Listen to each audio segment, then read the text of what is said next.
Coming up on this week's show, the Game Boy Advance gets its first new commercial game in over a decade. Is Sega bringing back more classic games? And we go inside the world of RPGs with game designer Neal Hallford.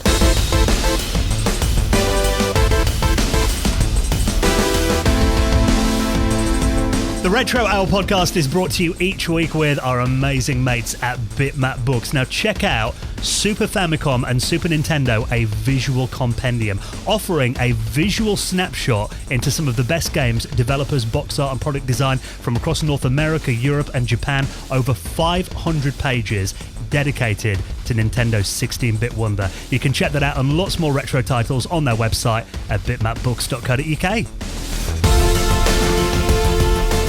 Hello and welcome to the Retro Owl podcast, episode number 291, your weekly dose of retro gaming and technology news with me, Dan Wood. Me, Ravi Abbott. And me, Joe Fox.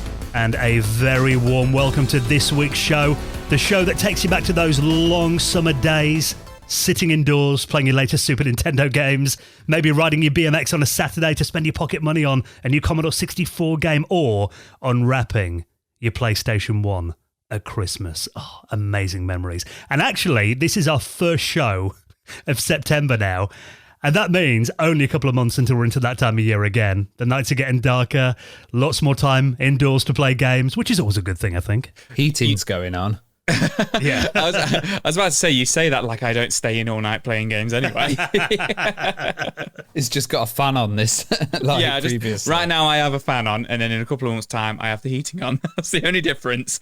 You know what though? Because normally around this time of year we're kind of getting over the summer lull. You know, because normally in video games summer's kind of a quiet time, but actually because the world's been so weird over the last year, it's actually felt like this year's been pretty jam-packed with news and new releases and that all throughout the year, to be honest. And that's kind of going to continue in this week's show. Loads of news stories to get through, and of course, an incredible guest like we bring you every Friday on this podcast. And this week, because you know, this time of year, when the nights get a bit darker and they're a bit longer, and you know, it generally, a lot of my memories are playing more in-depth games during the winter months. I mean, in the summer, it's always mates over, you know, doors and windows open, playing platform games. But I remember like going into like, you know, more RPGs and adventure games and that kind of thing during winter when you had a bit more time. Sat there on the couch with a blanket around you, just holding your little controller while you're completely immersed into an RPG. You know what? I think you're right, to be honest, because you do play out more. I know I joke like, you know, I'll play games all night and stuff. But when you're a kid, yeah, you're right. You play out and you go to each other's houses and stuff like that. Whereas in the winter, you kind of come home from school and, you know, you just stick the game on. And like you say, it gives you more of that opportunity to get into a more in-depth game. I play a lot of strategy, but kind of RPGs are also really good fun. I like RPGs and strategy kind of lend themselves to each other. You know, sometimes you need a strategy when you're in battles and stuff like that. Well, this week we're going to be joined by Neal Hallford, who was behind some incredible RPG and adventure-style games as well, including stuff like Planet's Edge, Betrayal at Krondor, Dungeon Siege, the Swords and Circuitry book as well. And kind of, I mean, you know, when we talk to people that are big in the RPG space, there tends to be a bit of a common theme that it all started with D&D. Yeah, it always seems to start with D&D. And like that's the basis of a lot of stuff. But this is a really interesting interview because we talk about companies that we've not really covered before. So New World Computing's one of them, and he did Planet's Edge, which was fantastic, and Dynamics. Now Dynamics were actually owned by Sierra, and there was a kind of a little battle between Sierra and Dynamics because you know, they were part of the Sierra family, but Sierra had its own kind of thing going on with the adventure games, so it's a bit of RPG versus adventure, and also he worked on Dungeon Siege, which was an absolutely fantastic game by Gas Powered Games. And you know, Betrayal at Krondor was a fantastic game. It wasn't as successful as it initially should have been when it was kind of released, but then it got released as one of the first CD-ROM titles, and that seemed to really kick it off. And you know, having anything on CD-ROM, I think people would just buy it straight away, get into it, and that was a good way of giving kind of the title a bit of second life, and you know, just extending it a bit when it kind of got pushed away at the very beginning, and now it's got like cult status. And you know, Neal's amazing. He's a kindred spirit with mine. We're both Star Trek fans, so and Planet's Edge is pretty much a Star Trek game. It's really interesting to talk to him. Yeah, and he's got a really good background in storytelling as well, because he did like radio audio dramas, didn't he? He was doing those when he was young, which kind of gave him his start in telling stories. And obviously, we said the D&D kind of background there as well. And also, we talk a lot about those old school Infocom text adventures, like Zork and Hitchhiker's Guide to the Galaxy, which I've got a bit of a love-hate relationship with that game. Really enjoyed it, but the amount of times I want to punch my fist through my monitor. You always talk about how hard that game is. I was going to say, I'm pretty sure that comes up every week, either on the show or just in our group chat. It's like one of Dan's big frustrations. Still annoyed about it, like 40 years later or whatever it is, 35 years later. Well, it's a really good interview as well, because he talks about, like the modern game culture. It's kind of get this done by this deadline and stuff. And New World Computing, they didn't have any deadlines. It was just get it done when it's done. And it's kind of nice having that culture and that kind of vibe. Yeah, so really enjoyed this week's guest, and I know that you will as well. Neal Hallford is coming up on the show in around 25 minutes from now. Now, I did mention that it's been a busy week in terms of retro gaming and technology news. Why don't we jump straight in with a Sega story? Now, this one is quite curious. It looks like Sega could be remastering a couple of more obscure titles. Now, this is 2 Mega Drive games and a Saturn game that they've renewed the trademarks for. And this was spotted on Twitter. So they've actually linked up. These games were trademarked again in Japan. And some people are speculating that could mean that maybe we're going to get new versions of them. Yeah, this is all speculation, which always annoys Ravi, because every week there's always some sort of rumour or speculation about what Sega are up to. I'm not that annoyed with this one, because they have been doing a lot of remakes, and everybody's been doing remakes, so it kind of seems to be... The one that I get annoyed with is the Dreamcast 2's coming. Well, funny, that's our next story. It's not really. But yeah, we've got Ranger X, Crusader of Sentai, Crusader of Senti, which are 2 Mega Drive titles, and then the third one is a Linkle Liver Story, which I'd never heard of. Which I've never heard of either. Now, Ranger X got a worldwide release and is. Have you played Ranger X before? I have Ranger X as well. So I remember this game. I looked at it and I thought, oh, I don't know any of these. And then I looked at a YouTube playthrough of it and I thought, oh my God, because I remember my friend at school renting this game, and he got the 6-button controller, and it was one of the few games that worked with it. And I didn't know what it was called or anything until I watched this video, but I remember it being a good game. Insanely good graphics as well. Yeah, Ranger X. That's really weird, because Ranger X for me was a game a friend of mine rented as well. Right. Interestingly, was his name Martin? No, it wasn't actually. It was Kieran. But I remember for years I was like, "What is that game?" Like, I always remember in my head, "What was that game? What was that game where you had this little machine? You were a robot, and then you had a machine following you around, which you could jump on and stuff like that and use." But yeah, it's quite an expensive game. Not massively expensive game. It was quite an expensive game to get a hold of. And it came out in 1993. And as Ravi said, it's a beautiful looking Mega Drive game. And it does utilize the 6-button controller. And then Crusader of Senti came out in 94. It's essentially a Zelda ripoff, a Link to the Past ripoff, which once again is a pretty rare game. And from what I understand, had quite a limited release for the Mega Drive outside of Japan. It was, it was right near the end. It came out in the US in like 97, but it came out in Japan in like 94. But once again, it's, regarded a really, really, really good Mega Drive game. So we've got 2 kind of top tier Mega Drive games there. Link Will Live a Story, from what I understand, is the Japanese only RPG, which never came out anywhere else, which is quite a lot of Sega Saturn games. There was like 1,000 games for the Saturn, which never made it out of Japan. But no way. Yeah, it is a little bit like, where are they going with this? Do you know what I mean? Do you think maybe they'd do like a Western translation of that? Or I think you're right. I think we're going to get a Western translation. I think it's going to be I think they're going to come out on the Switch or something, or on Xbox Live. I think that's where they're probably going to end up. The optimist in me is they're going to release this on some sort of hardware or something. Do you know what I mean? You just don't know what they're up to. It could be anything. My imagination instantly my imagination went to another Mega Drive Mini. Do you know what I mean? Mega Drive 2 Mini. Yeah, but then I was like, well, you've got a Sega Saturn game there, so that I can't see that happening. And then I can't see a Saturn Mini happening because you've got 2 Mega Drive games there. Yeah. So the pessimist in me is just saying, okay, it's probably just digital re-releases of these games. But then at the same time, it could be nothing. You know what Sega are like. just doing it to make headlines or troll people. Yeah, just, you just never know with Sega. But it would be awesome to see them. And I think you're right. I think the Switch would be a logical platform for these to live on. I think, if they put them up as, if they release these, especially Ranger X, that is something I would buy if it was maybe like, $6.99 or something on the Switch digital store, definitely. Yeah, absolutely. And, sometimes it's, people don't want to emulate and people don't want to have to buy the original games because they are expensive. So it, like you say, it is nice when they're like £6-7 and stuff like that just to pick up and play. So we'll see though. It could be nothing. It could be something. You just never know with Sega.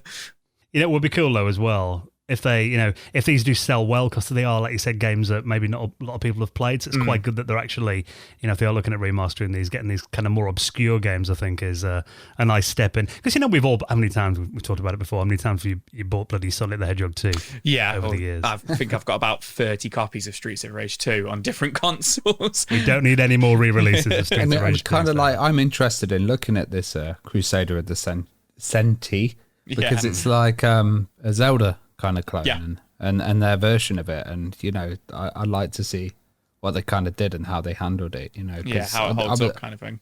Yeah, I'm exploring the old Zelda albums and the back catalogue.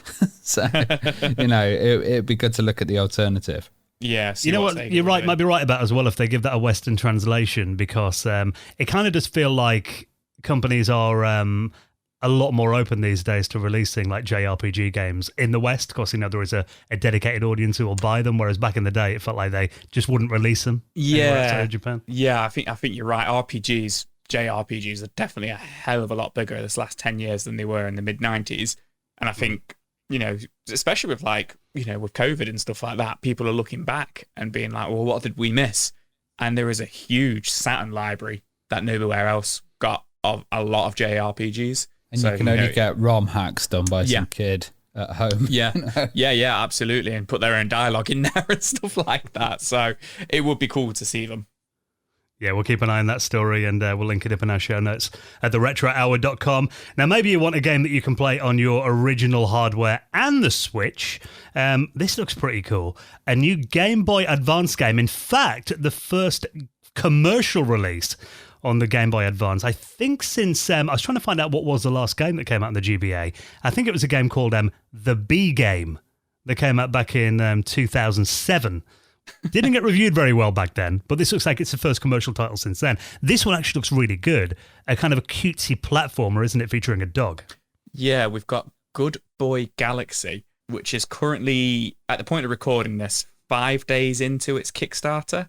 By the time this episode is out, it'll be a week into its Kickstarter, and this looks like a really, really nice looking Metroidvania kind of exploration adventure platformer game, where you essentially play as a space dog, running around, shooting aliens, crawling through dungeons and caves and stuff.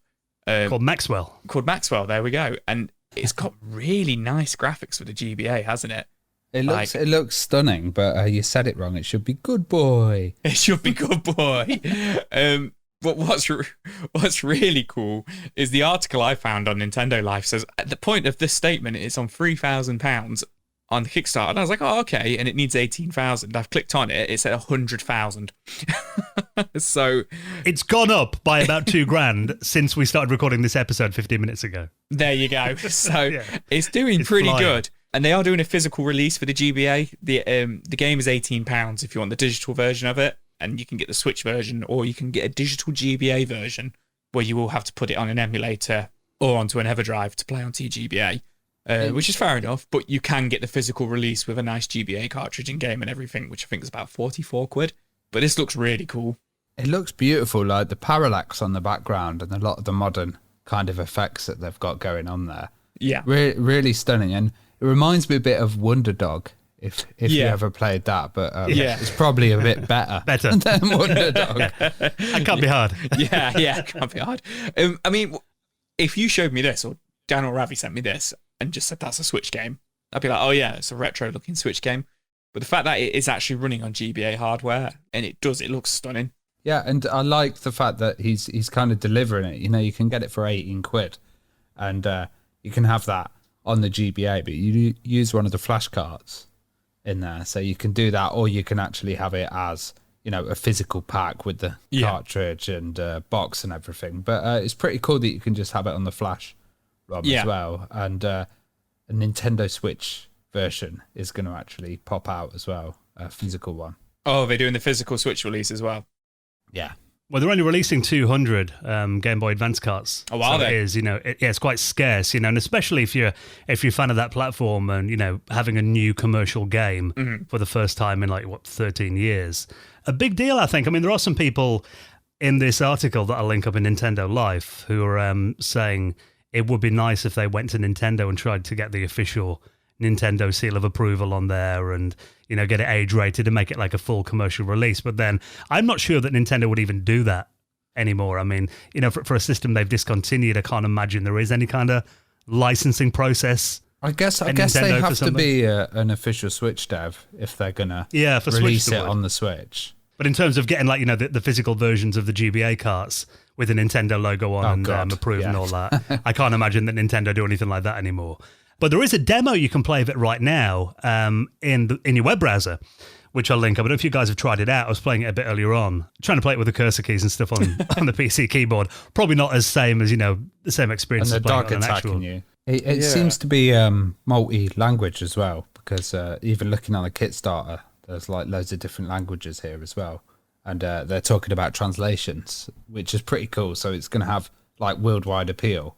And I think you're right. The GBA, it's a very advanced system, actually. There was even 3D that could have been done in there. Do you like my pun, advanced system? But, yeah, I did. Well, it's really a Super Nintendo handheld, really, wasn't it? Yeah, it was a handheld Super Nintendo. But then, as Ravi said, there was actually quite a few 3D games on there, which actually ran quite well. I think there was about 10 games on the GBA, which were fully 3D, fully 3D rendered games. First person shooters and stuff like that, which were a little bit clunky. You had to use the LNR and stuff to, Strife and stuff like that, Strife or whatever it is. But it was an advanced system, and I'd like to kind of see how they've got this running on the GBA, to see if they've done anything, cartridge wise, anything in there extra, because of it does look really nice, and as Ravi said, the parallax scrolling and stuff like that looks spot on. Yeah, and I'll link up the trailer if you want to check it out. Any idea on delivery for it then? Is there an expected date for it? So from what I can see, the GBA releases are aiming for December 2022, so over a year away, and then the Switch versions, March 2023. So we've got a way off still. But yeah, they've absolutely smashed it on Kickstarter, so I'm looking forward to that one. Yeah, they've sold all of their Kickstarter versions, actually. So they're saying that you have to get the non-Kickstarter versions, which are at firstpressgames.com. Oh, okay. Yeah, so they've done so well that they've sold out the whole stock that they had, yeah. I think maybe the guys who are behind this might, once this one's out, kind of dabble their hands at some other games as well. Maybe try and get Streets of Rage 4 running on the GBA or something like that. Oh, that'd be good. And I said before, we don't want any more Streets of Rage remasters. Yeah, or remakes, true. But Yeah. that one I'd go for. That one I'd go for. So if you want to try out the demo, it is available now, and you can back that on Kickstarter. Still a few weeks left at the time this show goes out, so I'll link that up in our show notes as well. Now, do you guys remember at the start of the year we were talking about the fact that there is going to be a television show, a game show made about Frogger? Sometimes I don't believe these things. You hear about Tetris, the movie that's supposed to be happening and stuff, and you hear about all of these things, and a lot of it doesn't come to fruition, but this one actually seems to. Well, this is on, it's going to be on Peacock, which I've not used Peacock before. It looks like it's some kind of streaming service. I've never heard of it until now.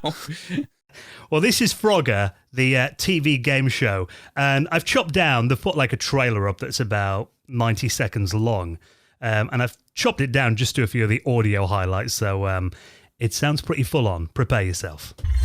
The greatest video game of the 80s is now the greatest showdown on TV. This is Frogger. $100,000 on the line. You know the aim. Don't fall in, get to the other side. Ready? 3, 2, 1. Are you frogging kidding me? That's how you play Frogger. Somebody pump some quarters into the machine. Are you frogging kidding me, Joe? that music You're does so not. cheesy, Dan. It does not sound like Frogger, but but yeah, I think it looks fun for kids and stuff. And if you're a fan of that Total Wipeout TV show, then this looks pretty interesting. That is the first thing I thought. It's Total Wipeout, isn't it? What's that? Floor is lava as well. That's it another literally one. is exactly the same as Total Wipeout and the floor is lava. But you know what gets me about these things? My wife really likes these shows, so we always kind of watch them when they come to Netflix and Amazon and stuff. I always just want to have a go on them. And because it is Frogger and it is to do with like retro gaming, it makes me just want to go on it even more. I mean, I'd probably fall off it straight away. I don't think I could get up it. I must admit, it could be anything. The branding, it didn't, there's nothing on there other than the fact that it's cars. It's very American. Like, yeah. If it was British, they'd have that John Anderton. Contenders ready. Frogger ready. Go. Yeah. But it just... I don't understand really that, like, I'm just watching the trailer. What really makes it Frogger other than you have to dodge some cars and you jump on some pixelated Frogger-looking floating things at some point? It's pretty cool. In the trailer, Ash Said Hi is on there, actually, which is, she's a Twitch streamer who was on the Amigaphone as well. So that's pretty cool, seeing that there might be some people that you recognise on it. But I guess this show is amazingly easy to do in COVID, isn't it? It's like, just have a studio, a load of stuff and chuck people in water. Yeah, I mean, looking at the trailer, it is, Total Wipeout, but, instead of elements on that, they've got like, crocodiles like you've got in Frogger, or you've got to try and get past cars that will bump you off into the water. So it's a very tenuous link. I think it's an interesting franchise choice that they've gone for something like this.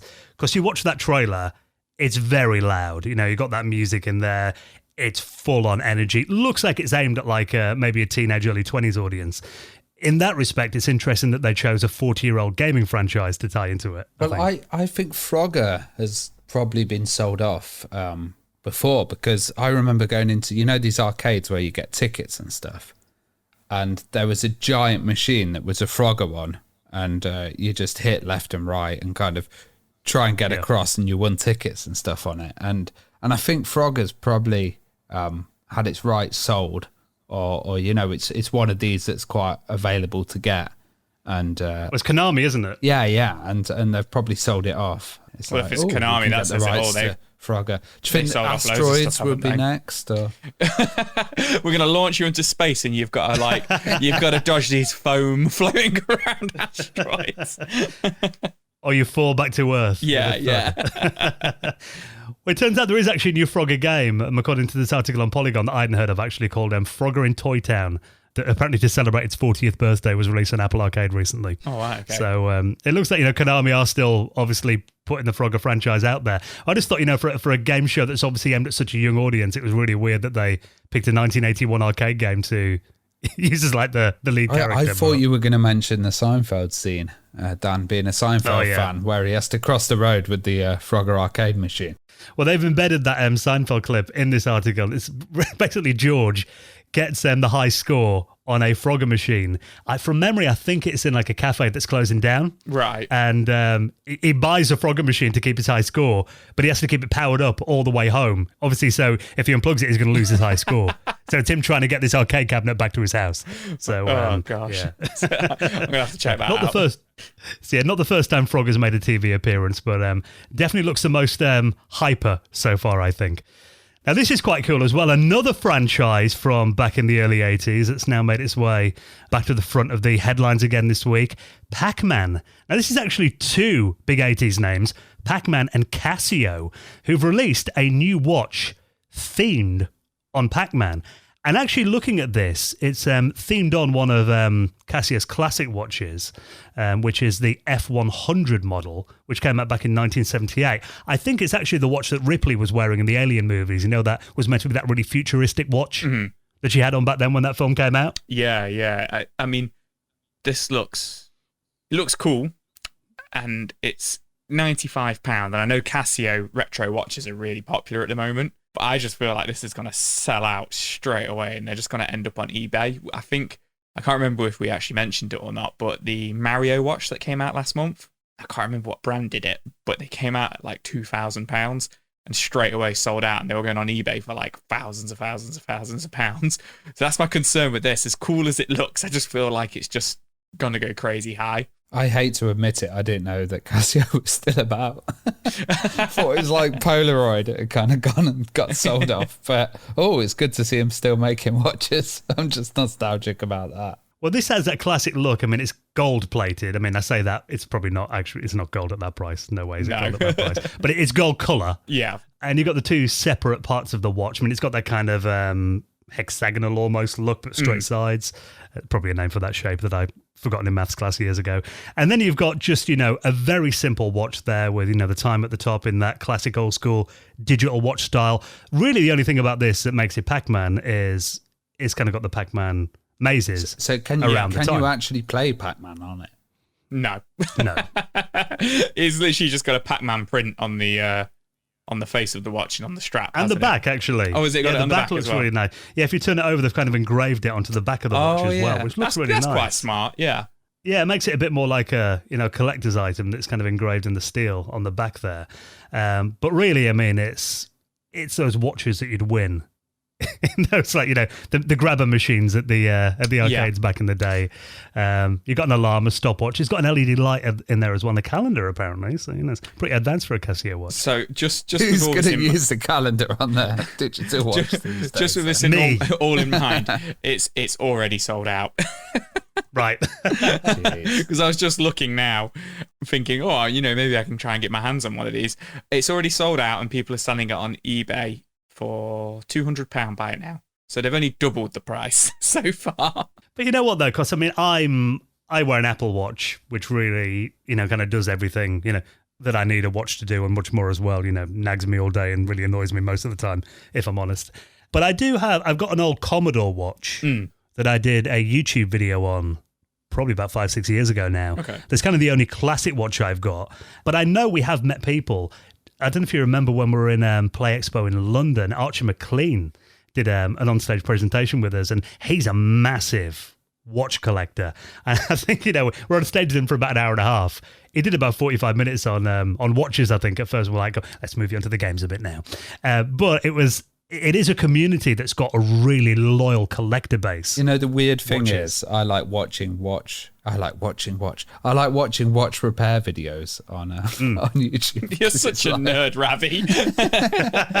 They're so tiny.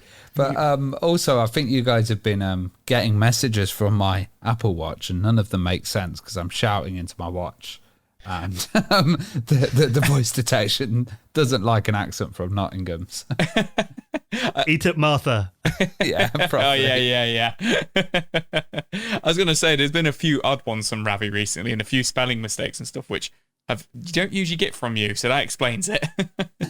You know what, though, I think, looking at this, I mean, there is something, I mean, it's going to be sold as a collector's kind of item, I'm sure. It says here in this article, it'll make a great little Christmas present. If they make more at that price, I can imagine lots of people finding them in their Christmas stockings and that this year. But there is something looking at it. I mean, like I said, wearing my Apple Watch all day, you're never away from it. You always get your alerts popping up, and it reminds you when to breathe and stand up and walk around. There is something to be said about just having a simplistic device. It just tells the time. And I mean, I remember as a kid getting my first, I don't know if you guys had these, a calculator watch. And I felt so advanced when I got a calculator on my wrist. I had an Action Man calculator watch. I had one with a light that glowed in the dark, basically. Yeah, mine did that as well. Should I tell you the coolest watch I remember seeing back in the day?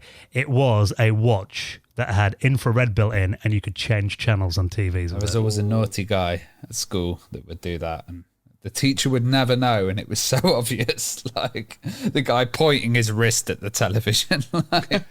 When you had to sit through all those boring daytime BBC Two educational programs, yeah, some kid at the back could have just turned it over to cartoons or something. That would have been amazing. But yeah, sadly, I didn't know anyone that had one. I remember looking at it in the window of Tandy and being like, "Oh my god, that looks amazing." You know what this is for? I've seen a few people with these like Pac-Man suits, and they're like full suits with the Pac-Man maze. This would be the ideal accessory. You know, it would be actually. The suit and the watch, yeah. I expect to see you in that, Ravi, next time I see you. With little Pac-Man cufflinks. Yeah. You know, if we ever go to like a podcast award show or something again, Ravi, you've got to turn up in one of those. Full packed out, yeah. Yeah, Pac-Man glasses and everything. Your hair dyed yellow. Eating pills. So, maybe not that.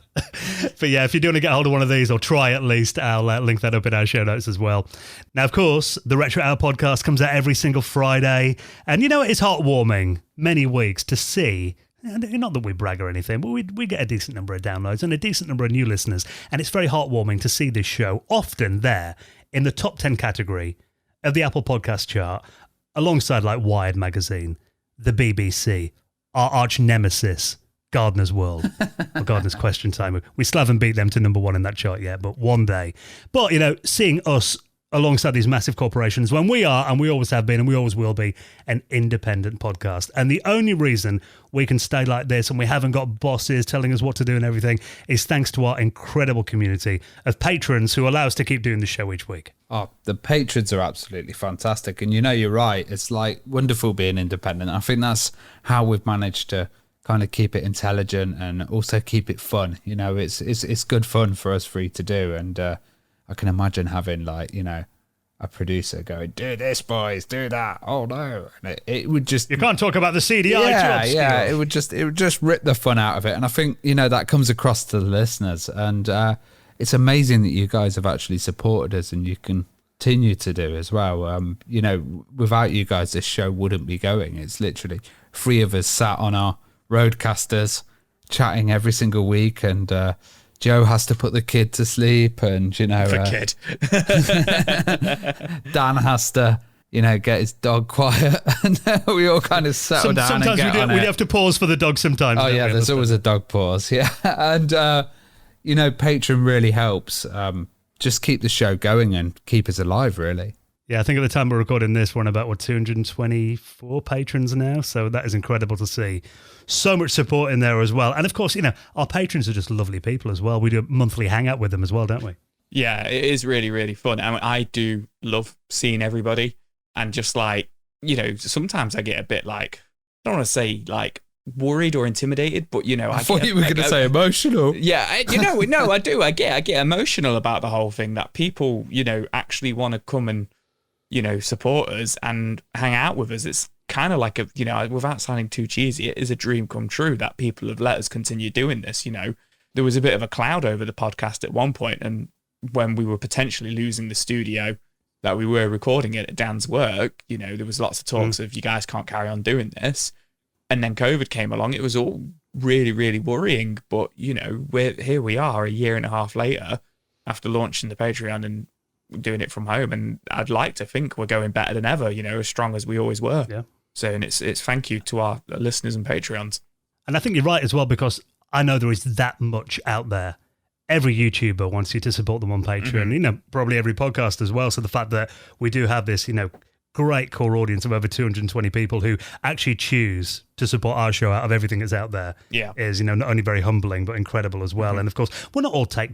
We give back as well. You actually get access to our monthly patrons only podcast that we do called the Retro Hour After Hours, where our latest episode was a little look back to the year 2002. I always like doing the year recaps. They're always fun. Yeah, I like the console ones as well. Like, I'm so excited about doing the PlayStation one. I could just talk about getting my PlayStation chipped and my dad killing me. That would be good. That's going to be a fun one, doing the PlayStation one. And we need to get some more ideas from the Discord on what to do on the after hours. But a lot of people do. I've said it before. A lot of people say to us, like, "Oh, we want to hear more about your guys' experience and opinions and stuff." But that's where the after hours comes in. You know, it's a little bit more about us, isn't it? all our memories and a lot of kind of, stories of what happened. When we do the years, we play a lot of news clips and talk about them and examine all the big games and tech that came out. And we do specific episodes about different systems. So we've done the Mega Drive, the Super Nintendo. We're going to be doing the PS1 next. That'll be the next episode. So you can get access to that. Join us for the monthly Patrons Hangouts. You also get the normal podcast ad-free, and you get it early as well. And of course, the reason that you're doing it, though, is just to make sure that we can keep bringing the show out for you every single week. And of course, we haven't got any stress. We haven't got to put our hands in our pockets and pay for ourselves. And of course, you will get a mention in the most prestigious high score table in the world of retro gaming, the Retro Hour Hall of Fame. And let's give a big mention to our incredible latest patrons. This is Robin Spira, Steve Plunkett, Jeff Durango, Howard Price, and Daniel Oskis, who all made donations into the running of the show. We massively appreciate that. And if you'd like to join them, we'll hopefully see you in the next Patrons Hangout. You'll find it all on our website at theretrohour.com. Right, next, inside the world of RPG games, adventure games, dungeon games. You're going to really enjoy this one. Our special guest is Neal Hallford, and he's next on the Retro Hour podcast.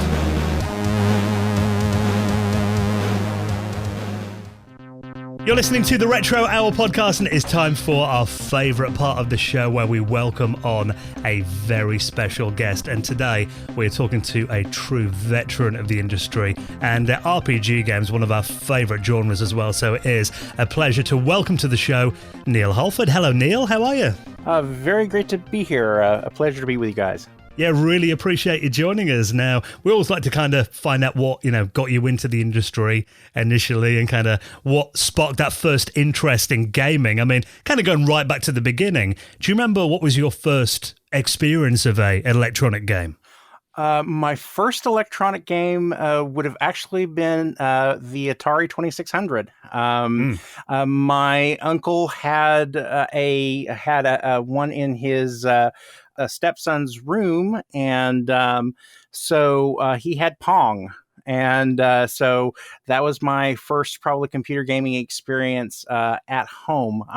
The hard part is I'm not really sure whether I played that or if I played Space War on an old stand-up arcade game, which I don't know if you guys ever saw that or aware of it, but there was, it was kind of like Asteroids, but you had a ship that looked exactly like the Enterprise from Star Trek. And it was kind of funky because it actually allowed you to set what rules were available in the game. So you could change the gravity, you could change whether it wrapped around. And so it actually gave you some player control, which to the best of my knowledge, that is the only arcade game, stand-up arcade game that ever gave you that kind of control or that kind of power. And that's, we're talking very early 80s. That's really early 80s because the mainframe, that was a mainframe game originally, wasn't it? And, I think it might have been Space War might have been. I know they also had a Star Trek game that was on mainframes, like PDPs and stuff. Yeah, but or a deck or something like that. And so that was my first experience of an electronic game that I can recall. Ones that I definitely played myself anyway. Well, I believe you and I, Neal, are kindred spirits. I've been a radio presenter for 20 years, and I believe you actually got into radio at the age of 17. What was kind of the background there? Yeah, that was my first job straight out of high school. It started off because a buddy of mine had a job working at a radio station in my hometown. And he would let me come over and hang out with him whenever he was on air. And so I kind of got to see what he was doing there. And so 3 days after I graduated, because I had essentially kind of already trained by hanging out with my buddy, they said, okay, well, we have a position open. Do you want to come over and be a DJ for us? And so my first position was at a little tiny, what we called a Stone Age country radio station that was in my hometown called KTOW in Sand Springs, Oklahoma, which is a little town, just a town outside of Tulsa, Oklahoma. I realize for your listeners that's just give them some idea about where that is. So that's northeastern Oklahoma. And I believe you used to do radio dramas as well. I mean, did that kind of help you with your storytelling skills? Absolutely, and that's so in a roundabout way, it's actually how I got into gaming or into my professional gaming world. So my buddy and I, we would often be running things like the Kentucky Derby or the Kansas City Royals baseball games. And so we would have long stretches of time when actually we didn't have anything to do but basically sit there and wait for a commercial break. And so we got this idea one time that let's make a War of the Worlds style radio broadcast like Orson Welles did back in the 30s and scared the hell out of everybody. So Halloween was coming up and we said, let's do something similar to that, except based in our hometown. And so we did a something based on a local legend called the Bulldog Man. So we did Shadow of the Bulldog Man. And that kicked off us doing a series of different radio dramas, which we called Uncharted Regions.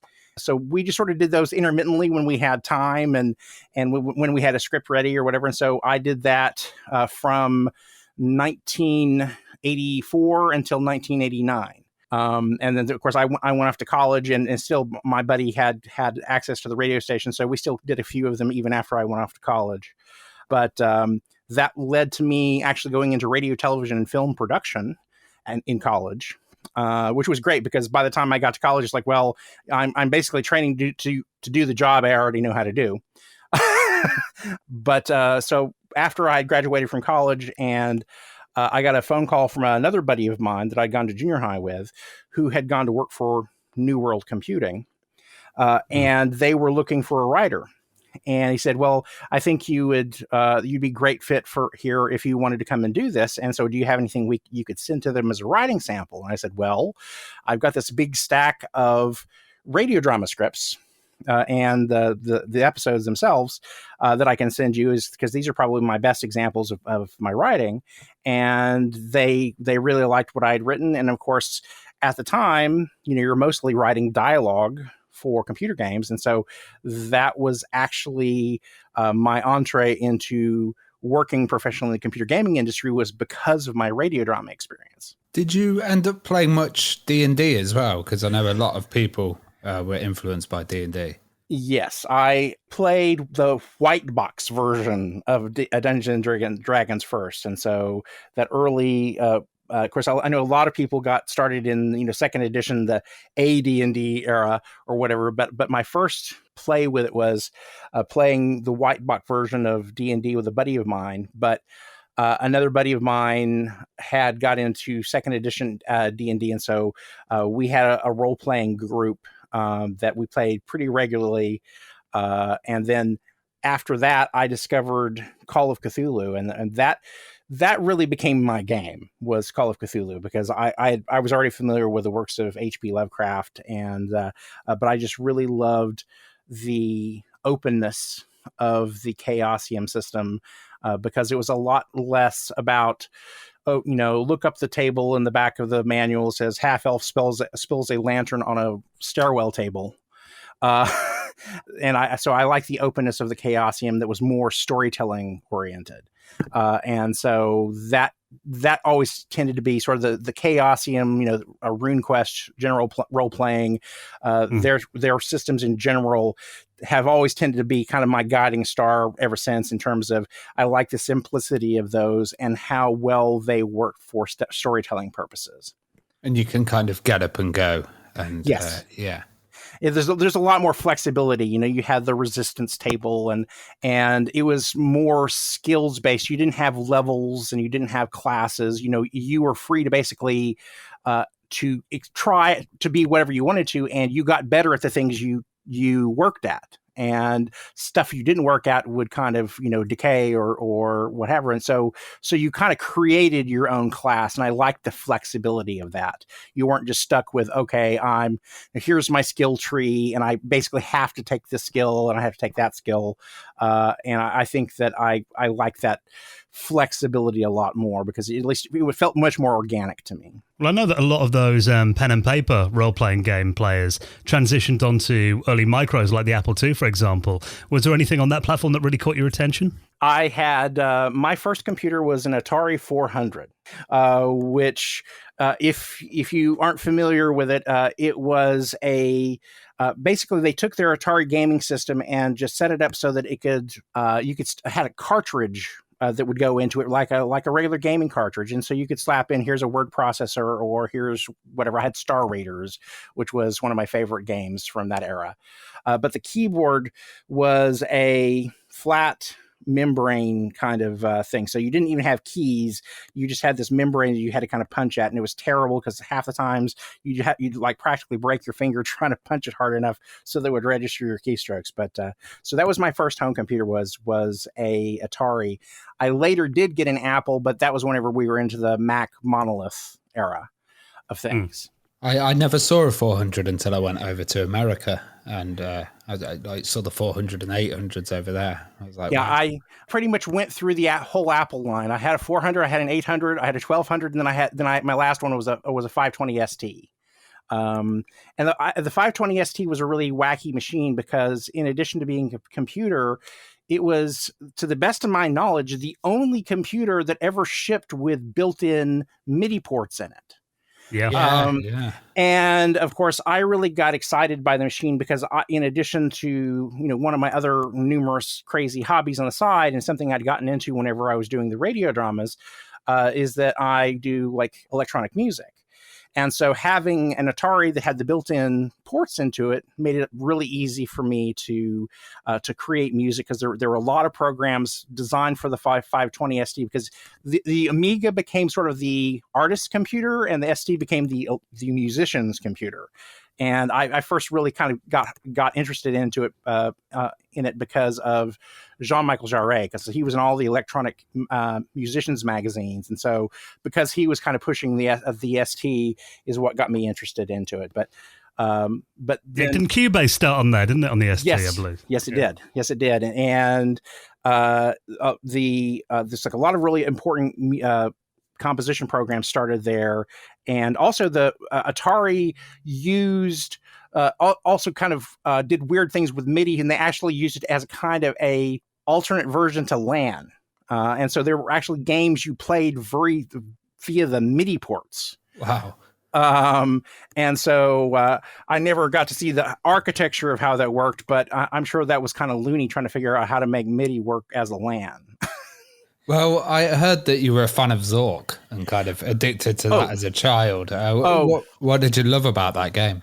I think that, the first thing was the amazing power and the flexibility of their parser. I mean, the people who wrote that really spent a lot of time thinking about what, how people are going to respond to what's going on. And so, of course, it was like in a lot of respects, it was a novel that you played, and so of course the choose your own adventure books were along the same formula, and so I think that it really kind of plugged into that idea of allowing me to kind of visualize for myself what things, look like. And, but I was always impressed with how good their parser was in terms of the crazy things that you would try to do. And then Infocom came along with Hitchhiker's Guide to the Galaxy, which was just completely nuts. My favorite, probably my favorite text game of all time was Hitchhiker's Guide to the Galaxy. And God, the whole sequence of trying to get the Babelfish. The amount of times I nearly threw my computer out the window playing that game. But it was just nuts trying to get through that. I never got around to, I know that they did, was it Starship Titanic that they did? There was also another Doug Adams one that they did as a text base, and I never got a chance to play that, but I was always curious simply because I know he did have some involvement with the Hitchhiker's game. So I said, as awesome as that was, Starship Titanic must have been really great too. But anyway, Zork was really important because it was the first time I played a Dungeons and Dragons style game on a computer, even though it's very stripped down kind of experience. But it was the thing that was closest to playing a tabletop game because, again, everything's in your head. And of course, obviously the parser wasn't as sophisticated as having a live dungeon master there, but it was still very clear that they'd spent a lot of time thinking about all the permutations about things that the player is going to try to do. And I think you made a good point then about it all being in your head. I think that's why, often I think text adventure games have really stood the test of time throughout, all the graphical advancements we've had in the last 40 years. But because it's like reading a book, it's, lives in your imagination. So it's, I've heard it before that text adventures have got the best graphics ever because they all exist in your mind. Yeah. Yeah. And the great thing about it is that it is all, if you were developing, if you're developing a game like that, if you decide that, I need to change something, you can do it with, it's much easier for you to do and to change because it's like, by the way, we ran out of budget. We can't do, this level or these levels. So you need to, trim 3 chapters out of the game, and it still all needs to make sense. And it becomes a lot more difficult to change things in the modern era, particularly once we added in the element of having, real actors performing dialogue, because that tends to get, recorded months and months and months before we even get to a finished game. And so if you're in testing and you realize something doesn't work, you're now stuck with, well, we can't really afford to go back into the studio and get changes to the dialogue. So you go, how the hell do I change this? How do I cut the stuff out and have this still make sense? And of course, now today you see playthroughs and people talking about, okay, well, this one thing starts to happen, then suddenly this seems to go away, and I don't know what happened there. I said, well, what happened is probably that a budget got cut or something else happened, and so they can't go back into the studio because that studio time is, particularly when you're dealing with big name actors, trying to schedule the time, pay the studio, everything else. It's a very expensive proposition. So text-based is great because you want to make a change, is bang, okay, 5 minutes, bang, I'm done.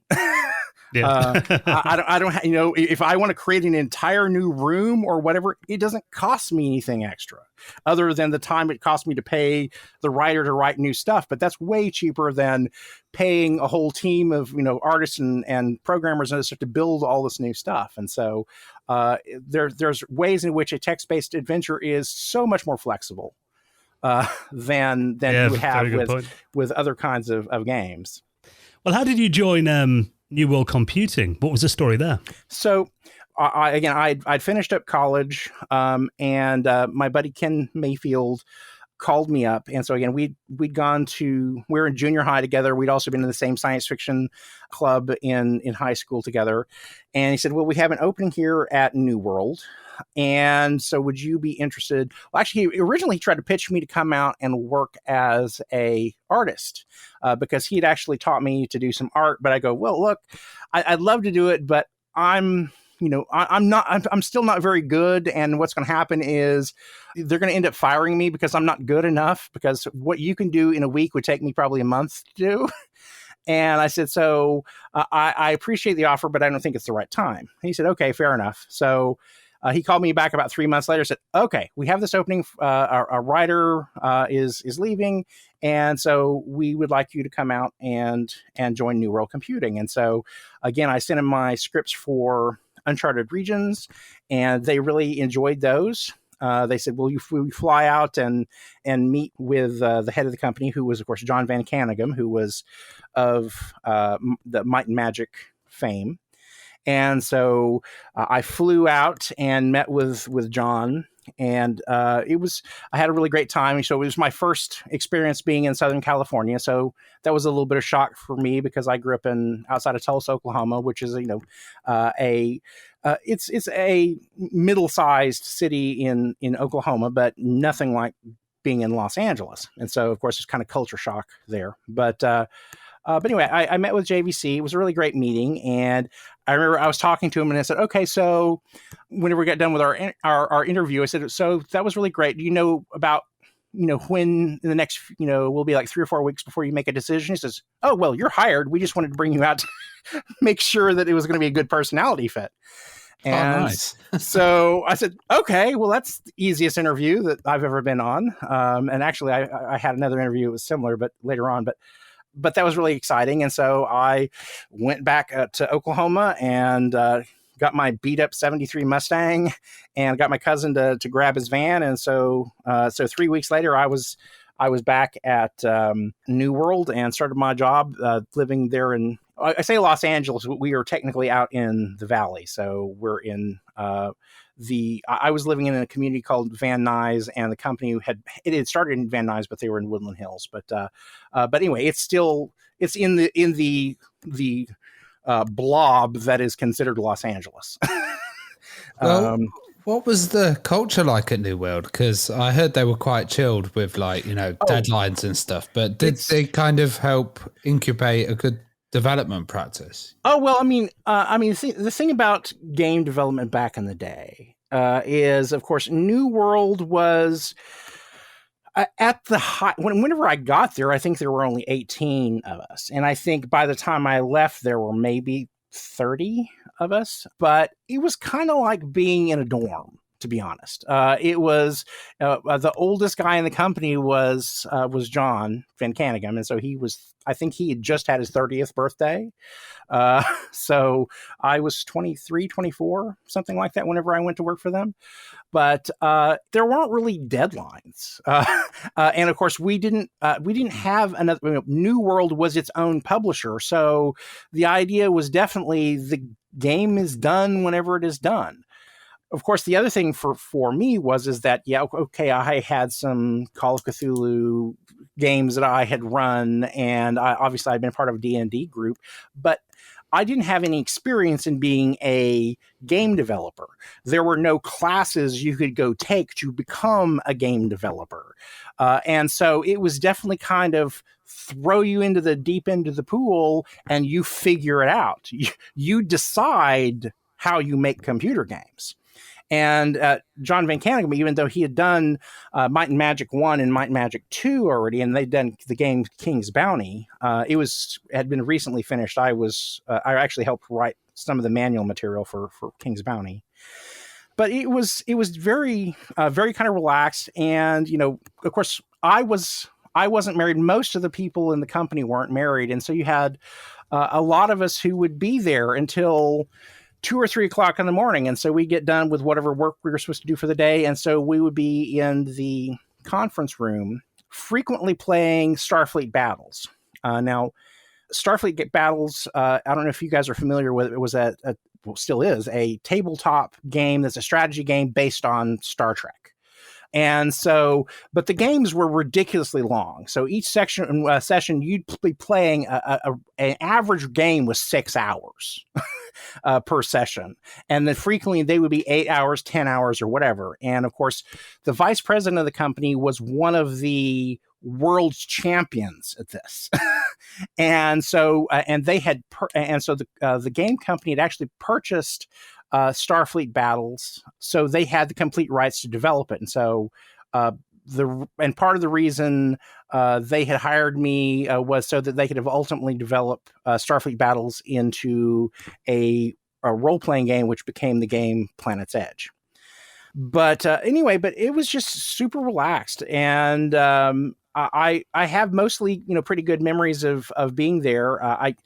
Los Angeles was always kind of a big shift for me, simply because I'm not someone that really likes crowds. I don't really like lines. I don't like, and so the part about Los Angeles that a lot of people like is just like, I'm in a big city and everything's exciting and all this other stuff. I hated it. I was just, I'm really kind of an introvert by nature. And so it was sometimes LA was a bit much for me, but anyway, everybody at the company was great. I really enjoyed working with all those wonderful people there. And so I started on a game for Might and Magic 3. And so I was working with John Van Canegum, and then they, at the same time, said, I'd like you to start developing Planet's Edge. And I said, well, I'm barely getting my training wheels on in terms of figuring out what I'm doing here. So maybe we should have somebody else come in and do stuff. And I said, well, I in some respects, because Might and Magic was already John Van Canegum's baby, we all call him JVC. But since this was already kind of JVC's baby, I kind of like to do something with Planet's Edge, simply because, this was kind of, they hadn't really defined what it was going to be yet. And I said, I'd really love the opportunity to come in and help to define that. So called up another friend of ours from high school that was actually my best buddy, Ron Bollinger. And so I brought him out. And so I'd been working on Might and Magic for about 4 months, 5 months, and kind of come up with the overall storyline of what it was going to be. So the whole main storyline of Might and Magic 3 about it being underwater and all that other stuff. That had been my concept, but I said, I need someone to come in and really develop this idea. And so all the goodness that is about Might and Magic 3 is really Ron's magic. And then I stepped over and took over working on Planet's Edge, and we kind of split it up between myself and the programmer, Eric Hyman. And so all the stuff that was on the ground, the RPG stuff, that was me. And all the stuff that was flying around in space and fighting other ships was Eric. And so Eric and I kind of worked on Planet's Edge together. And of course, Ken Mayfield, who was the guy who had brought me out to begin with, he was the artist on that particular title. And of course, we had other people who came in and did other art for it as well. But it was primarily me. The core team was myself, Eric, and Kenneth. And that was true of all the titles at New Worlds. You would have a core teams that were 3-4 people. And it was kind of like free genres as well, and I guess you must have been sitting watching a lot of Star Trek as well. Oh yeah, well, I mean that Star Trek Star Trek was my gateway drug. Okay, so in terms of Star Trek is what got me into fandom in the first place. I mean, I was watching whenever they were starting to do the reruns of the original series on Saturdays. That was a big deal for me, and of course, Star Trek the animated series. I mean, that was my first real hook into Star Trek, was watching the animated series. And it was hard sometimes to catch the reruns of the original. And it wasn't until I got into high school, until they started running in a time slot, that I could actually watch it. But and of course, I read all the James Blish novelizations about Star Trek, but I am a Star Trek fan, hardcore, old school, and I still am. I actually, one of my co-writers that I work with sometimes is actually a writer who worked on Deep Space Nine and on Voyager. Oh, wow. I'm the director of photography for a documentary about a Star Trek convention that went wrong, and so I'm deeply enmeshed in the Trek world. We'll have to do a bit of a private Trek talk after this as well, because I'm a fan as well. But was it hard, kind of stringing together those different genres in the title? The different elements of it. Oh, you mean in Planet's Edge? You mean, or yeah. It wasn't really that difficult. I mean, with Planet's Edge, I really kind of approached it because if it had been possible for us to string together to actually get the license to actually have Star Trek slapped onto it, I would have loved to have done that, since we already had basically the rules from Starfleet Battles. But that would have been way too expensive for us to do. So we had the Starfleet Battles rights to that, which of course by itself had a license from Star Trek in order to be able to do it. But telling stories using characters from the television series was not part of that license. So we just said, okay, well, we have the rules to Starfleet Battles, and for all intents and purposes, it is Starfleet Battles that's played electronically. But you're not being required to do all of the calculating. Okay, I have to determine how much energy I have in order to charge my phasers and photon torpedoes. I mean, Starfleet Battles is if you like math, Starfleet Battles is the game for you.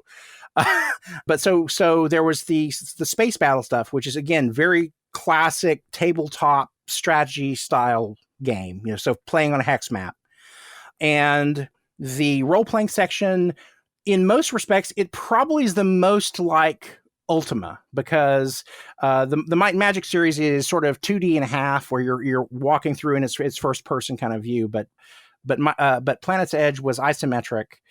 So the storyline for Planet's Edge was set up in such a way that every planet, you would beam down to the planet, and every planet had its own story that was kind of self-contained story. Then there would also be a sector that the planet was located in, and the sector would have its own kind of unifying storyline. And then then all the sectors together had one gigantic plot line that hooked them all together. And so trying to find something that threaded together through all of that stuff at different levels. That was the most complex aspect of it, was trying to figure out how these all kind of hung together. But whenever I first started plotting the story, we had a gigantic whiteboard that was one wall of our conference room. And so when I first went into the conference room, I just, kind of drew a huge grid on the conference board and said, okay, here are the bisectors, here are the planets, and said, okay, this is this planet, and what's this kind of episode? I said, okay, the crew gets shrunk down to the size of, ants or something. And so I had each one of the episode was very much like, think about an episode of Star Trek or whatever is all the different genre television shows you can think of that was kind of sci-fi. And so this might be kind of like a Voyage to the Bottom of the Sea episode. This is Buck Rogers. This is, all those classic science fiction shows were going on. I was definitely kind of stealing ideas from, in terms of, okay, they get shrunk, they get sent back in time. This is the, and so I used all of those as kind of starting points for how what those stories were going to be. I'm also, in addition to being a Star Trek person, I'm also a gigantic Whovian. And so Doctor Who was in there in terms of kind of an influence on stuff. And so very episodic driven. And so every episode, totally different things going on, and we all the different kind of races. So we got lizard people, and we got turtle people, and we've got robots, and all this kind of crazy stuff. And so the beautiful thing about that particular game is that it was just totally free reign. Go wherever the hell you want to go. And do whatever you want to do with this stuff. And so I really enjoyed that, because it like each planet was like a little tiny episode of Star Trek. And so that was a lot of fun. I really enjoyed Planet's Edge immensely. And I regret that one of the things about me leaving New World is I didn't get a chance to do a Planet's Edge 2, because we set up we set it up so that there would be a sequel, but obviously the second one never got done. I mean, the game got really well received. I mean, I'm looking here at some of the reviews at the time. I mean, a lot of 4 out of 5s, 90%. It even got nominated for the Role-Playing Game of the Year award by Computer Gaming World, which, being a young designer and a young writer in the industry, that must have really helped progress your career and give you a lot of credence, I imagine. Yeah, it like I said, I got really extraordinarily lucky to be in the right place at the right time. Because number one is, of course, New World. Again, we had John Van Canningham, who was running the company. He was very cool about letting me come in and ask questions and work with him. He did have a tendency to want to work more on his own. And so I didn't really get to pick his brain as much as I probably should have, because part of it is I was a little shy and nervous about asking too much, because I didn't want to seem like an idiot. But at the same time, too, John was kind of shy himself. So I wish, in retrospect, that I'd actually taken more time to get to know more about his process.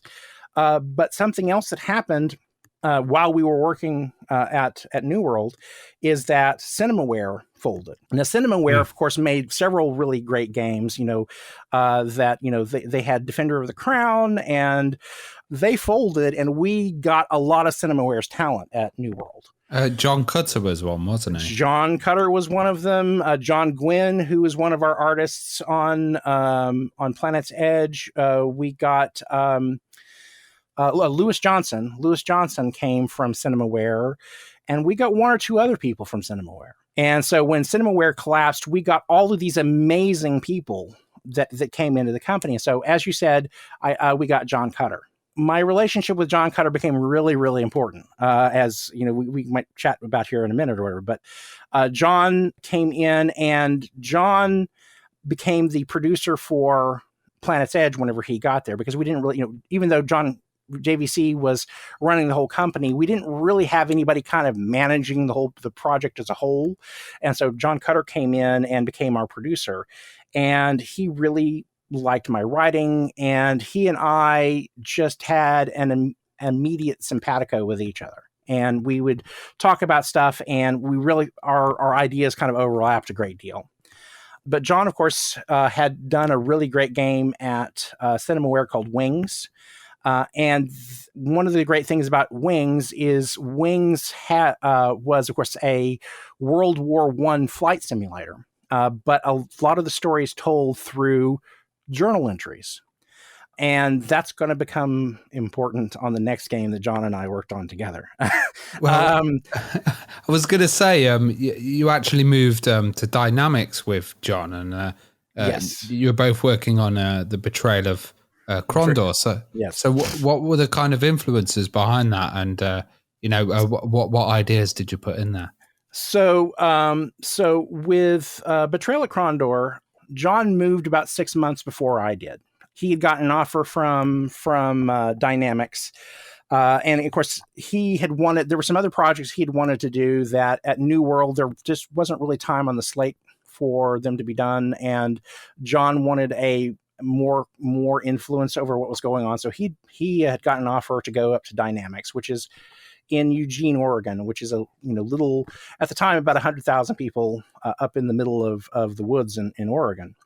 So I before he left, I said, if anything ever opens up there, please let me know, because I really have enjoyed working with you. And really, John became my mentor. Everything that I really know or understand about game computing, I really first learned from John Cutter.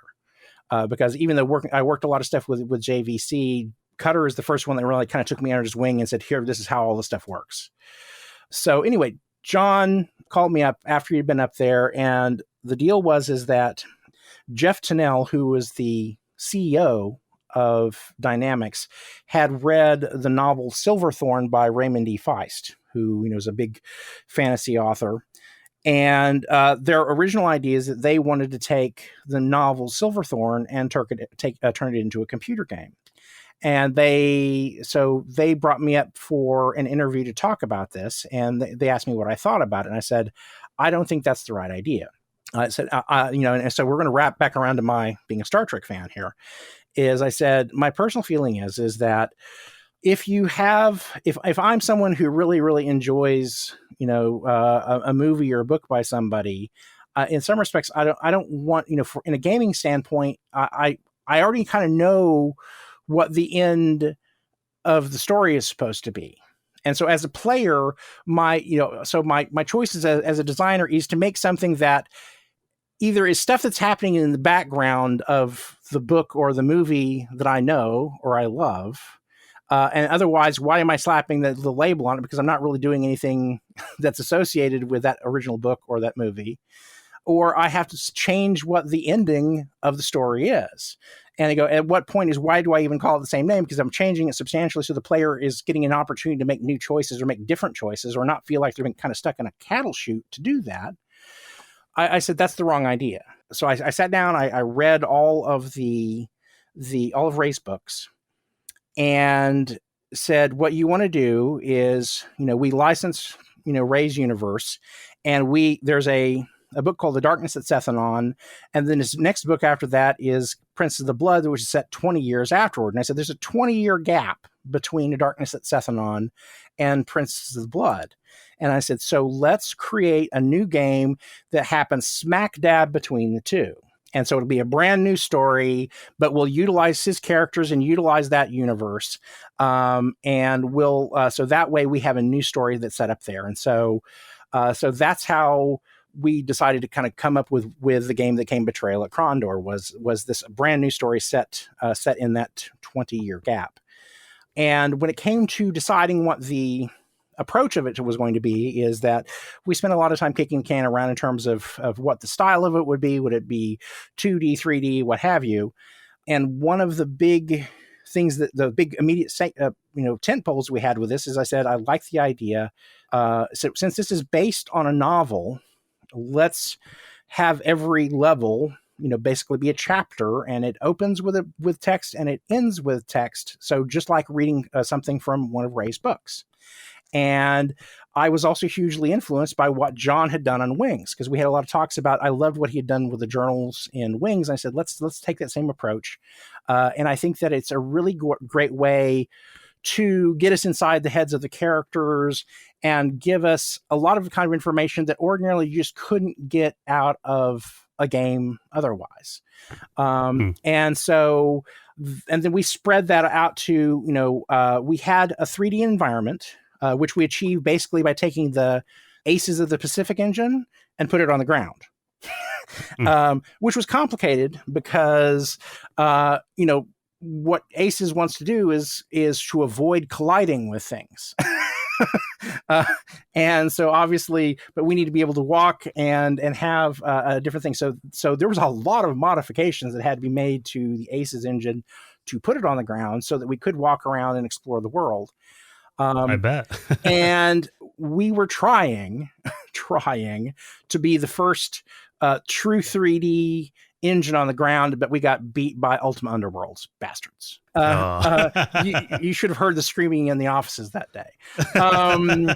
So it was going to be a 3D engine. We like this storytelling narrative and making it very, very book-like. And so rather than kind of having to create an interior for all the different buildings, we just said, trying to do that was going to eat up a lot of memory and other stuff that we don't want to mess with. And so you would go to a building, you knock on the building, and you get, here'd be like a little tiny, wad of text. And so as a result, Betrayal at Krondor had more text in it than the longest of Ray's novels. And so for a number of years, we had the benchmark of having more text and more story in it than any other games of its era. Which is interesting because obviously Betrayal at Krondor was published by Sierra, who are known for a lot of text in their text adventure games and their graphical adventures, and they didn't really have much of a background with RPG. I mean, did they have much demands in terms of direction, and was there a bit of a battle between their kind of adventure background and making an RPG game that they were going to publish? Well, whenever we talked about, and honestly, whenever even though we get classified as an RPG, we really were a hybrid between an adventure game and an RPG. Yeah. Because that's really how we pitched it to the heads at Sierra, is saying that we're definitely, we give you a set of characters that you're going to play with. It's you don't roll up your main characters or whatever. We give you these characters and you are playing with them. So that's very much within the vibe of what Sierra had been doing. And so we said, and this way we're able to, have a lot of control over what happens with the story. And that lets us create certain events and with different characters that you meet. And we have, in addition to our kind of book-like intros, we also have the little tiny, not full motion video sequences, but they're kind of like cutscenes, but not really, that we had as in addition to the text stuff.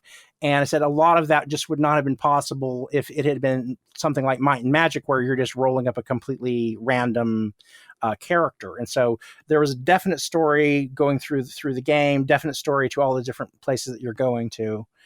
So Sierra, I think, Sierra's main concerns obviously was just that this game ended up being really big. And we were definitely over schedule. We were over time and over budget then, because we were supposed to originally be, I think it was like $750,000 for the budget. And I think we ended up costing about $1.3 million. I think it was.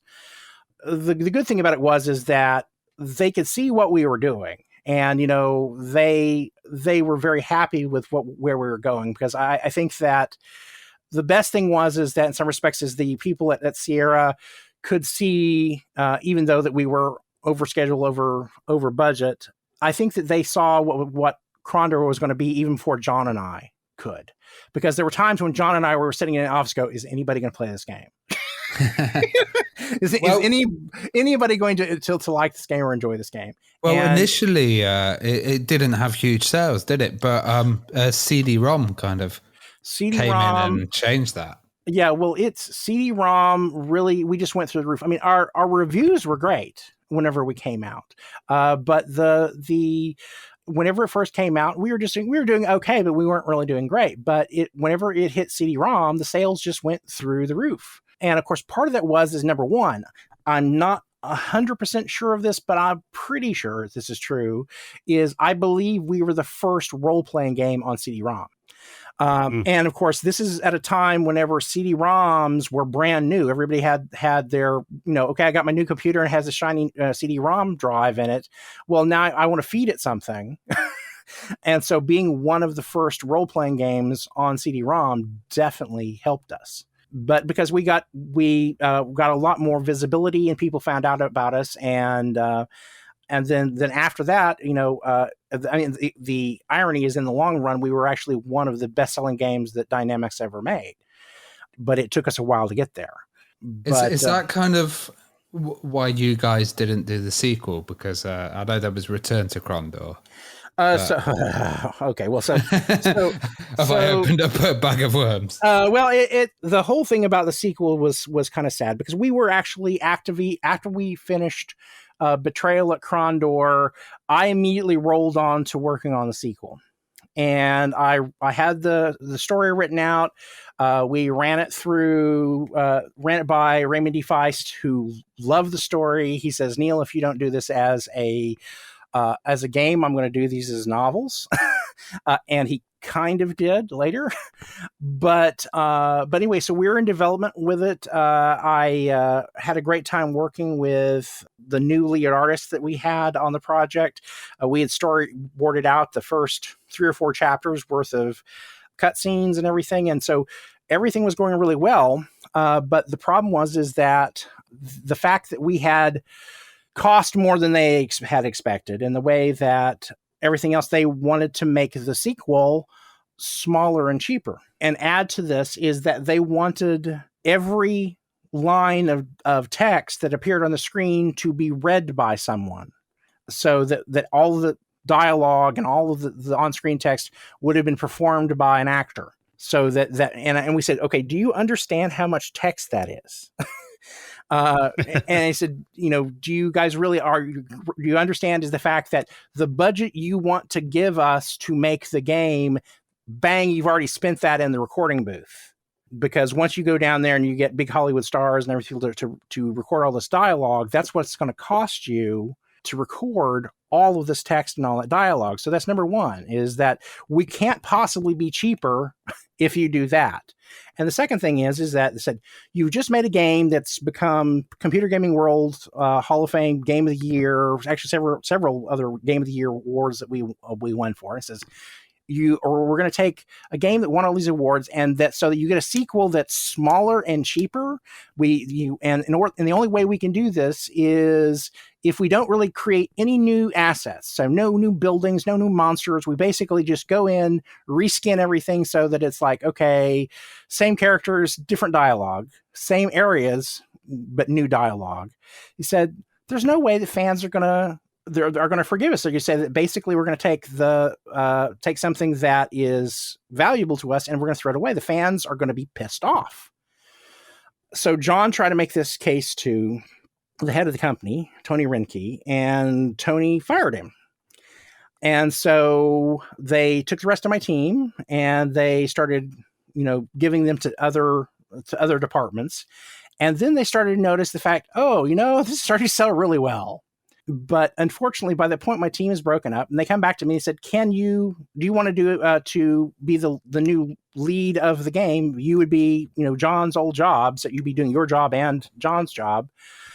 And can you produce whatever? And I said, I don't think we can do it, because again, you want us to do it in half the time and a third of the budget or whatever it was.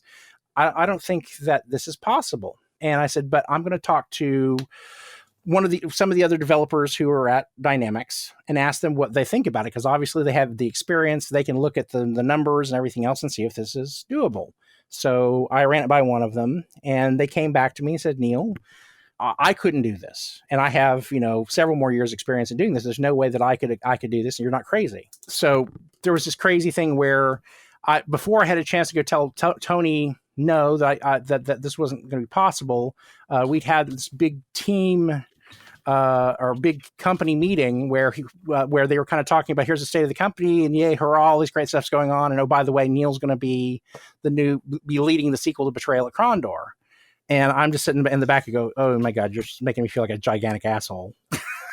Nightmare. And I said, I really wish you would have waited until we had this discussion about where things were going to go. But anyway, but I resigned.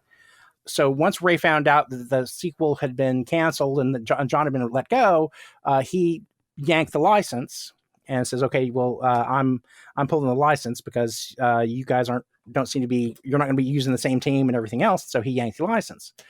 So about 6 months later, something like that, I get a call from Ray. He says, hey, we got a new company that wants to develop a sequel, and you want to come and meet with them. And so that game became Return to Krondor.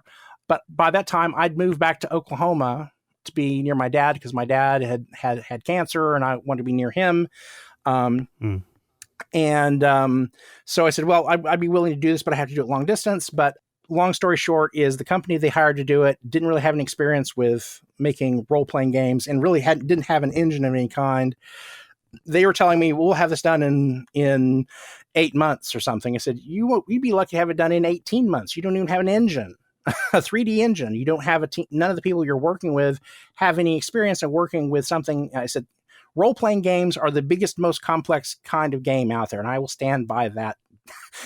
I still stand by that notion, is that role-playing games absolutely are the most complex things to try to design and engineer than any other thing else, because there's so many different variables that other games don't necessarily have to deal with. And so anyway, we worked together for about 5 months, 6 months. And then we just realized that wasn't going to work.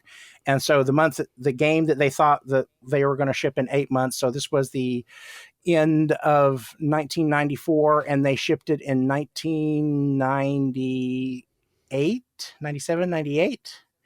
Wow. And that was after that company initially folding and this property being sold to somebody else. And that company eventually got absorbed by Sierra. And so around the house, and just all kinds of terrible things happened. The guy who'd been the project manager at the first company actually had a heart attack. He survived, but just it had all of these gigantic kind of things that went wrong with it. And then in addition to that, Sierra had, right after Betrayal at Krondor got canceled, and after I walked away, they decided to make another game called Betrayal at Antara, which had nothing to do with Betrayal at with Krondor, other than it kind of used our old engine. Totally different approach to the art. No, none of the original team members were associated with it. So it had two sequels, kind of. So there's Antara, which was a kind of sequel, and then Return to Krondor, which was sort of a sequel, but they couldn't really use the plot line we were going to use for Thief of Dreams, and it couldn't really use the two main characters I had created for the first one. So anyway. Sometimes it's a shame that our podcast isn't 2 hours long. I'm sorry. I feel like we're barely scratching the surface, Neal. It's like, honestly, it's so interesting, but we really need to talk about as well Dungeon Siege, because I know there's fans out there that want to hear about Dungeon Siege as well. So, sure. And I know you did move with Chris Taylor to Gas Powered Games. How did you get involved with Chris then and Gas Powered, and what was his approach like to making games? So so we have a small detour really quick, is that, so John Cutter ended up at Cave Dog, and Cave Dog was they were making a game that John and I were working on, a game called Elysium, which unfortunately also never shipped because the company collapsed. But the one game that did ship from the company before they collapsed was, of course, Total Annihilation, which is where I met Chris Taylor. And I actually even did some stuff for him, that writing up some like game story stuff for him for Total Annihilation. But anyhow, so that's how Chris Taylor and I got to know each other. So whenever he moved over and started his new company, Gas Powered Games, he gave me a call and said, "Hey, Neal, I'm working on a new title called Dungeon Siege, and I'd like to have you come up and talk to us about developing story for it." As opposed to the process whenever I was working on Betrayal at Krondor, where I was there basically from day one in putting it together. With Dungeon Siege, what Chris had a few kind of stakes in the ground in terms of things he wanted to happen with the story. They'd already built multiple levels for the game. And the approach that we did with Dungeon Siege was, I have all these levels. This is I want them to go from here to here to here to here to here. I need you to explain why the hell all this stuff happens. Which sometimes it was a little bit of a challenge, because like, oh my God, how do I make this stuff make sense in terms of threading the needle with all of these things? But the great thing about it is Chris, my best bosses are the ones that basically take their hands off and let me just do my job.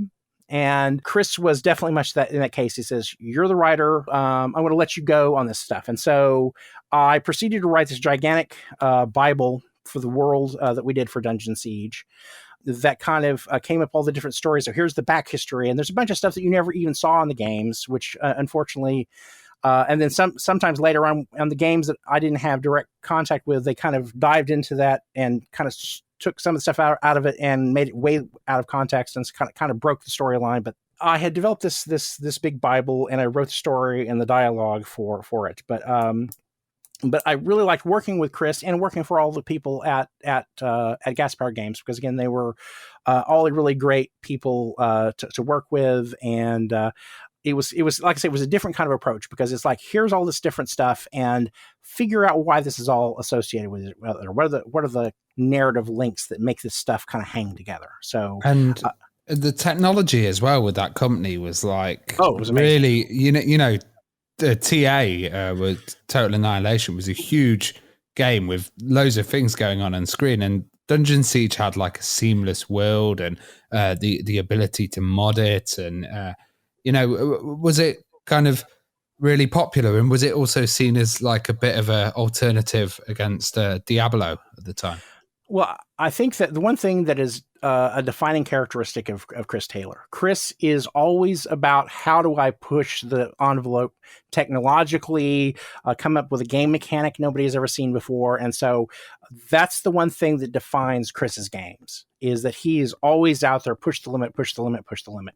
He is not someone that basically just puts new wheels on an old car. Most of that didn't really touch the stuff that I did, in terms of it didn't really impact the story that much. It did make it, in some respects, it was kind of exciting, because, you know, the fact that it was a seamless world, you didn't really have this notion of a low, you know, when we were doing Krondor, we've done other games, it's a natural place to kind of have a chapter opening and closing, is because you're starting a level and ending a level. And with his world, you don't necessarily have those as kind of organic breaks. You know, because it's like the world just goes on and on and on and on. I think that lots of people saw it as, just from a technological standpoint, was a really exciting kind of game. I didn't get it as much love for the storytelling, but it was a different kind of storytelling than I had done on Betrayal at Krondor. It's much stripped down, very minimalist kind of dialogue and that kind of stuff. But I know that the one thing that we kind of took a hit with on Dungeon Siege is that people were kind of concerned about the development of tank mages. You know, there's a lot of people who are used to a certain way of playing an RPG just really kind of felt like there just wasn't enough differentiation between different kinds of characters. You know, they all sort of became the same mushy thing. And I can get where they're coming from with that. I personally loved the gameplay in Dungeon Siege. I really enjoyed the fact that I could kind of go wherever I wanted to with the characters. But anyway, we still did great. I mean, I still have my, you know, was it 2 million copies or whatever gold discs hanging on my wall back here from that. Nice. That's still probably the best selling game I ever worked on, was Dungeon Siege, I think. And so anyway, I enjoyed it immensely. And again, I really love working with the folks at Gas Powered Games. I came back and worked with Chris on Supreme Commander, but I didn't work on it as long as possible. I basically had a situation where my wife had some health issues and I needed to kind of step away for a while.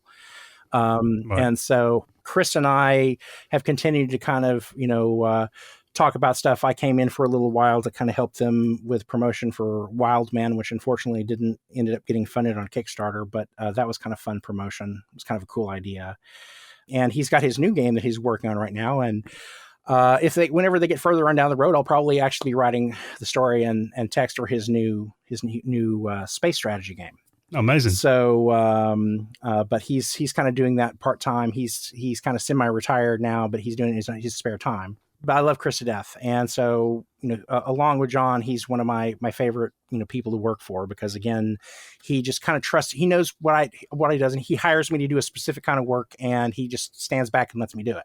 Over the years, I have worn every single hat there is in the design department. So I have been the program manager, lead designer, level designer, all of that stuff over the years. Partially just simply because when I got started, those distinctions didn't even exist. So you did whatever needed to be done at the time.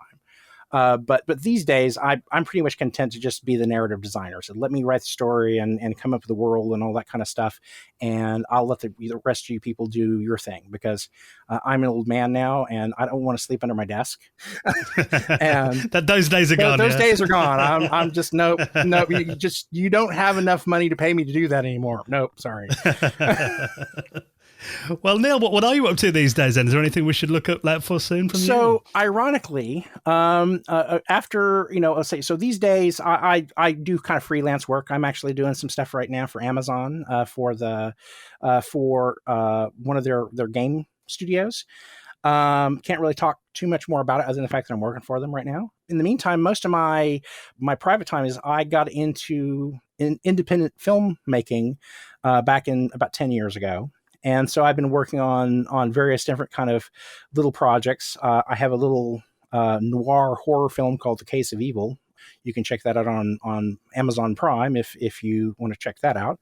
But ironically, the big thing I'm working on these days is I am the producer of an audio drama series called The Uncharted Regions, which when I've wrapped back around to where I started whenever I was working in radio, is I kind of took the concept of the original series that we were doing back in the 80s, and we started making it again, except with real actors as opposed to just a couple of my friends. And we're really lucky. We've had a couple of really great stars come in and work on episodes. I had John Billingsley, who was Dr. Phlox on Star Trek Enterprise. I had Gigi Edgley, who was on Chiana on Farscape. And we have some other people kind of lined up working for us. Got a friend of mine who is a writer who was a showrunner for The Librarians, and he was the showrunner for the animated Black Panther series. He wrote a script for us, and so we'll be recording his episode sometime soon. But anyway, I've been working on producing this audio drama series. And so we've only done kind of previews at a few conventions. And so I'm hoping to get the first season all done, like 13 episodes. So our plan, the next big thing on my plate is obviously get the Uncharted Regions series kind of wrapped up and out the door. If you like Twilight Zone kinds of stuff, it's basically in that genre of kind of spooky or weird or kind of stuff. And so half-hour radio drama shows. So that's the other thing too is I'm writing a novel right now. That's kind of going to be one of those things that sort of happens as I get to it or whatever, because it's something that I've been kind of working on in the background for a long time, but it's going to be a long time before I get that done, sadly. But I just want to make sure that my first novel is what I want it to be. I was going to say, Neal, are you sure you're not sleeping under your desk? It sounds like you're very busy still. I am never bored. Yeah. And people kind of have a tendency sometimes to say, well, you're a game. I had, another game designer says, I don't really know what to do with you, because I don't know if I could hire you because you just seem to be all over the place. And I said, I'm not really all over the place. It says, if you look at me in the context of I'm a storyteller, that's who I am, is that I tell stories, I tell them in multiple genres, and it's just a matter of figuring out what story does best in what format. This is best as a novel. This is best as a radio drama. This is best as a film. I'd love to do a comic book, but I haven't found the artist yet to do something. But well, Neal, it's amazing to hear that passion for storytelling still shines strong within you, and it's been incredible to reminisce with you over the last hour or so. We really appreciate you coming on and sharing some of your stories with us. Well, thanks so much for inviting me and having me there. And I just want to say too is that a big love for me for the UK. I'm a huge Anglophile, and so my wife and I actually just went up to Canada a few weeks ago, and I go, oh my god, I feel like I'm in Europe. But anyway, so but I love my UK fans deeply, so it's I'm glad to have you guys broadcasting over there.